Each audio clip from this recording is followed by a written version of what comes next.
உங்கள் வாழ்விலை வசனத்தை ஏற்படுத்தி கொடுத்திருக்கிறார்களோ அதை நானும் ஏற்றுக்கொண்டு அதை நாம் எல்லாரும் காப்பாற்ற வேண்டும். ஏதோ ஒரு உலகங்களாக சூழலை திருவிழா உங்களிலும் நானும் ஒருவர் என்ற நட்புறவோடு நகரத்தை தெரிவித்து நான் ஏற்கனவே குறிப்பிட்டதை போல 10 ஆண்டு காலமாக நாட்டை சீரழித்து போயிருக்கக்கூடிய நிலையில்தான் உங்களுக்கு தெரியும். நிலைநிலை எந்த சூழல் இருக்கிறது உங்களுக்கு புரியும். இருந்தாலும் நாம் ஆட்சி தேர்ந்தெடுக்கும் பொழுது சொன்னதை மட்டுமல்ல சொல்லாததையும் இன்றைக்கு நிறைவேற்று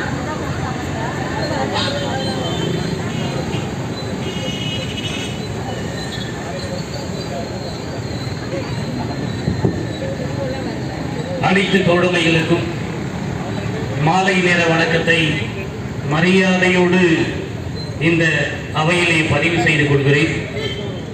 சற்று முன் தமிழகத்தின் வெளிவெள்ளி, மரியாதைக்குரியவர், நம்பிக்கையின் நட்சத்திரம், சொன்னதை மட்டுமே செய்யக்கூடிய மகா மனிதர், அஞ்சலை அம்மாவின் வாரிசு, மாண்புமிகு சொன்னதை மட்டுமே செய்யக்கூடிய மரியாதைக்குரிய கலைஞர் அவர்களின் வாரிசு எப்படி நிறைய சொல்லிக்கிட்டே போகலாம்.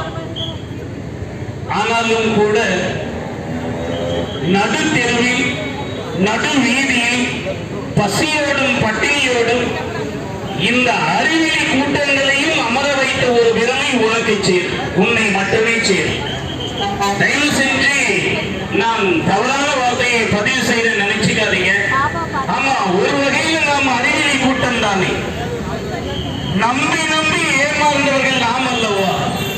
அப்போ அறிவுடைய சமூகம் என்றால் அதை இந்த அரசு ஏமாற்றி இருக்குமா?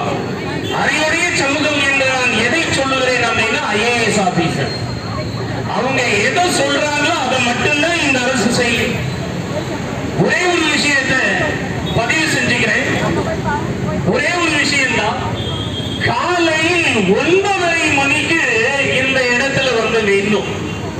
காலையில் 9 மணிக்கு நிற்கும் பொழுதே ஒரு CID தோழர் எங்களை பார்த்து கேட்கிறார். இதுவரை யாரும் பேசாத வார்த்தைகளை தான் நீங்க பதிவு செய்யணும். காலையில 9:30 மணிக்கு CID தோழர் ஒருவர் வந்து எங்களை பார்த்து அணுகுகிறார். தோழர்களே, ஆசிரியர் பெருமக்களே, கலைச்சூழல் எப்படி இருக்கிறது? ஆசிரியர்கள் மற்றும் அரசு ஊழியருடைய ஓட்டு யாரை போய் சேரும்? இதை தயவு செஞ்சு வெளிப்படையா சொல்லுங்க அப்படின்னு வந்து கேட்கிறாரு. எதிர்க்க அப்படி கேட்கும் பொழுது தெளிவா என்னுடைய தோழர் பதிவு செய்கிறாரு. சத்தியமாக சொல்லுகிறோம், அரசு ஊழியர்கள் மற்றும் ஆசிரியர்களின் ஓட்டு இன்றைய சூழலில் சத்தியமாக இந்த அரசுக்கு இல்லை என்பதை நாங்கள் பதிவு செய்கிறோம் அப்படின்னு CID தோழர்கிட்ட பகிரங்கமா சொல்லியாச்சு. சத்தியமா சொல்றேன், இந்த இடத்துல ஓரமா எங்கேயாவது நின்றுட்டு இருப்பாங்க. அவங்களுக்கு மீண்டும் இந்த ஒலிபரப்பு மூலம் நாங்கள் சொல்லிக் கொள்வது, எங்களை இந்த அரசு ஏமாற்றுமையானால் சத்தியமாக இந்த அரசை நாங்கள் ஏமாற்றும். எங்களை நீங்கள் தூக்கி எறிவதாக நீங்கள் நினைத்தால் நிச்சயமாக அதற்கு முன் நாங்கள் உங்களை தூக்கி எறிவோம். சத்தியமா நடக்கும்.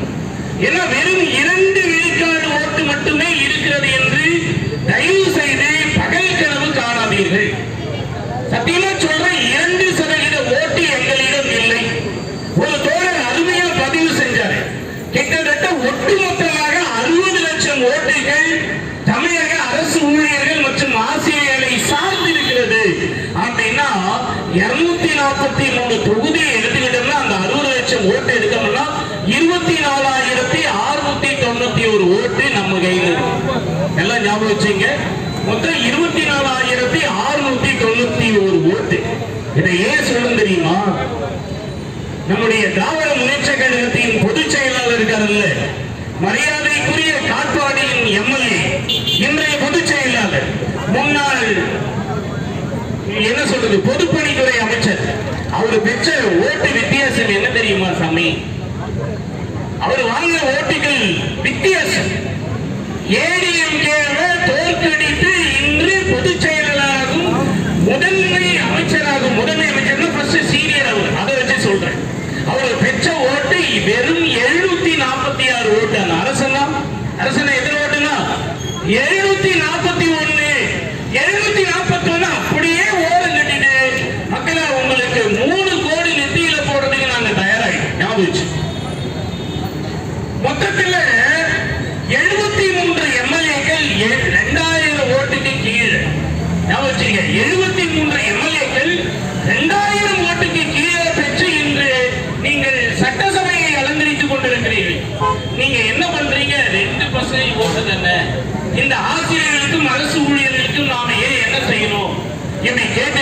ஒட்டுமொத்தமா கூண்டோடு காலியா. நிஜமாகவே சொல்லுகிறோம், ஒட்டுமொத்தமாக நீங்கள் கூண்டோடு காலியாவதற்கு நேரம் வந்தாச்சு. ஏன்னா நீங்க சொன்ன வாக்குறுதியை நீங்க காப்பாற்றலன்னு வச்சுக்கோ. நீங்க சொன்ன வாக்குறுதியை நீங்கள் காப்பாற்றவில்லை என்றால் ஒட்டுமொத்தமாக 243 தொகுதிகளிலும் நீங்கள் மண்ணை கவுவது என்பது உறுதி. நீ என்ன நினைக்கிற? 200 தொகுதிகளுக்கு மேல் திராவிட முன்னேற்ற இதெல்லாம் நடக்காதுன்னா சத்தியமா சொல்றேன், நடக்காது. நல்லா கேட்டீங்க, மறுபடியும் சொல்றேன். 73 எம்எல்ஏக்கள் 2000க்கு குறைவாக வெற்றி பெற்றார்கள். எப்போ?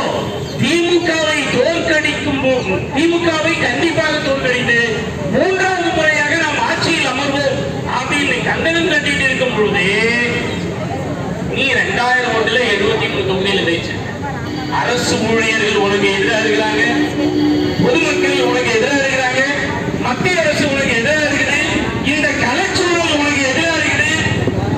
புதிய கட்சிகள் பெருவாரியாக எல்லா கூட்டத்திலையும் அவங்க மாட்டின கோடிக்கணக்கில் ரசிகர் பட்டாளத்தை கூட்டிக்கிட்டு மாநாடு போட்டிருக்கான்.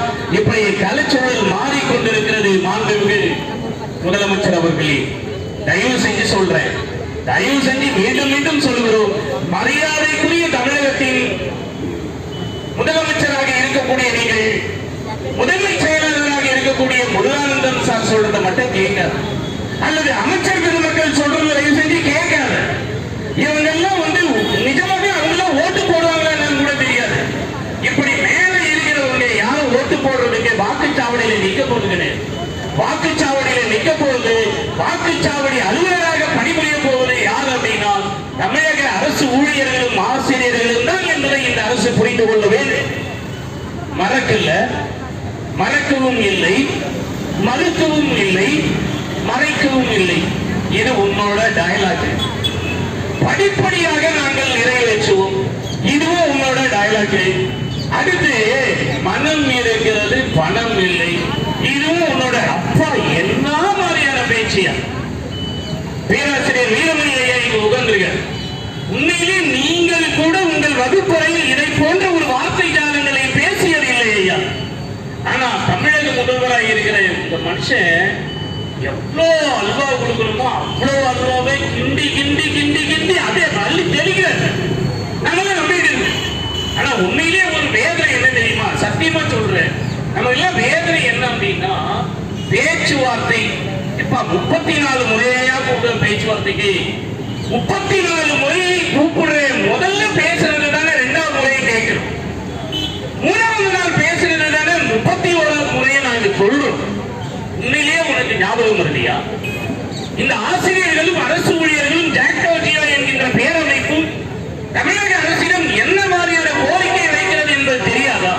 ஏன் ஒரு 2 நாளைக்கு முன்னாடி மறுபடியும் கேட்கிறாங்க, எல்லாம் போறாங்க, ஜாக்டோஜியோ போகுது, டிட்டோ ஜாக்டோ போகுது, யாரோ ஒரு அமைப்பு போகுது, உங்களுடைய கோரிக்கை என்னதான் அப்படின்னு மீண்டும் கேட்கிறார். முந்தானால் ஏமாத்து வேலை இல்லை, இதெல்லாம் அயோக்கியத்தனம் இல்லையா? ஏழை ஏமாற்றுவது. உங்களுக்கு ஒண்ணு தெரியுமா தோழர்களே? இப்பதான் விவேகானந்தன் அப்படின்னு ஒரு மனுஷன் PhD முடிச்ச ஒரு ஆசிரியர் 2 நாளைக்கு முன்னாடி சாலையில போகும்போது இறந்துட்டார். அந்த மனுஷனுக்கு பென்ஷன் இருக்கா? நல்லா யோசிச்சு பாருங்களேன். இதே நிலை நமக்கு வராதுன்னு நினைக்கிறீங்களா? ஏதோ ஒரு நப்பாசையில் இங்க உட்கார்ந்து ஞாபகம் வச்சீங்க. விவேகானந்தன் என்ற ஒரு ஆசிரியர் பணிக்கு போறாரு, கீழே விழுறாரு, பின்னாடி வந்த ஒரு ஏச்சல் வண்டி ஏற்றுகிறது, அங்கேயே செத்து போயிடுது. அவருக்கு பென்ஷன் இல்லை. கிட்டத்தட்ட 2006 19 வருஷமா வேலை பார்த்தா அந்த மனுஷன் பென்ஷன் இல்லை.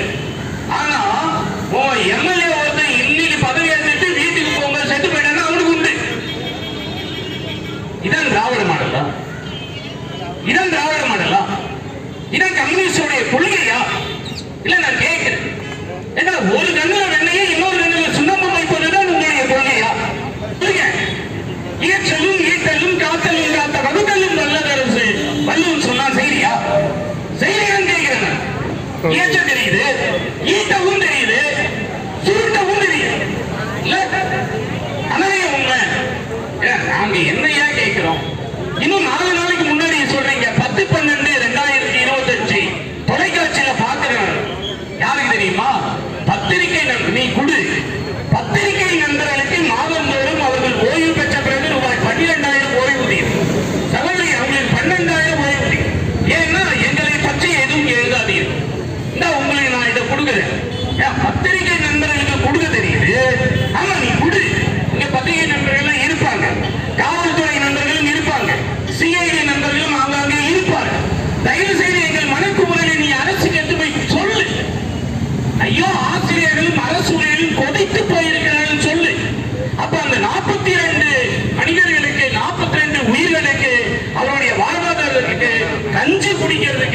அல்லது உப்பு வாங்குறதுக்கு மாதந்தோறும் 12,000 நீ அனௌன்ஸ் பண்றையே, ஆசிரியர்கள் எல்லாம் உயிர் இல்லையா? அரசு ஊழியர்களுக்கு வயிறும் வாயும் இல்லையா? அவர்களுக்கு நாக்கு என்பது செட்டா போய்விட்டது.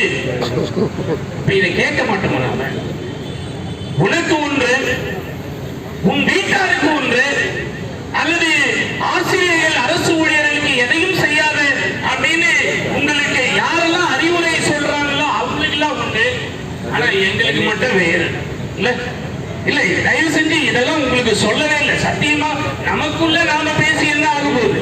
இதை எங்கேயாவது கேட்டிருப்பாங்கல்ல, யாரும் ஒரு சிஐடி இருப்பாங்கல்ல, இந்த காவல்துறை உடனடியாக யாரும் சொல்லுவாங்கல்ல, இப்படி போய் சேர், இப்படி சேர்ந்தால்தான் நிச்சயமாக இதெல்லாம் ஒரு விடிவெளுக்கு.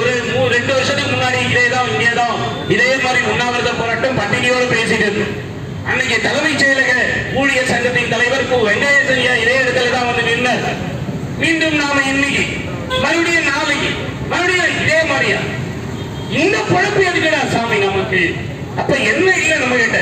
இப்ப ஏதோ ஒன்று இல்லை, ஏதோ ஒன்று இல்லை. நிஜமா சொல்றேன், எதையும் செய்தால் இந்த அரசு பதிவு, எதை செய்தால் இந்த அரசு நம்மை அழைத்து முழுமையான இறுதியான ஒரு பேச்சினை மாற்றுவோம். மூச்சை எடுத்தறி தமிழா, மூச்சை எடுத்தறி தமிழா, முழங்கு முழங்கு மேகமாய் கிளம்பு, சீச்சி அடிமைகளாய் வாழ்கிறோம். இதற்கான பெற்றால் செந்தமிழ்த்தாய், பூனி வளையவா மேனி, கும்பிட்டு கால் பிடிக்கவா கைகள். நாம் கவரிமான் ஜாதி, நாம் கவரிமான் ஜாதி. 10 தடவை பானை வராது, பதுங்கி கிடக்கும் புலியே தமிழா, செத்து மடிவது ஒரு முறைதான், தேடி உழைப்போம் செருக்கலம் வாடா என்று சொன்னான் என்னுடைய கவிஞன் காசியன். நம்ம எல்லாம் 10 முறைலாம் பாட வராது, ஒரே ஒரு முறைதான். அதுக்குள்ள ஜெயிப்போம். ஜெயிக்கிற எண்ணம் இருக்கின்றவர்கள் ஒன்றுபடுங்கள், போராடுவோம், வெற்றி பெறுவோம். ஒவ்வொரு முறையும் நாம் சொல்வது போல, நாம் போராடுகின்ற வரை முழுமையான வெற்றி கிடைக்காது. முழுமையாக போராடினால்தான் வெற்றி என்பது நிச்சயம். எனவே கண்டிப்பாக ஒரு நாள் விடியல் வந்தே தீரும் என்ற நம்பிக்கையோடு வாய்ப்புக்கு நன்றி கூறி விடைபெறுகிறேன். நன்றி, வணக்கம்.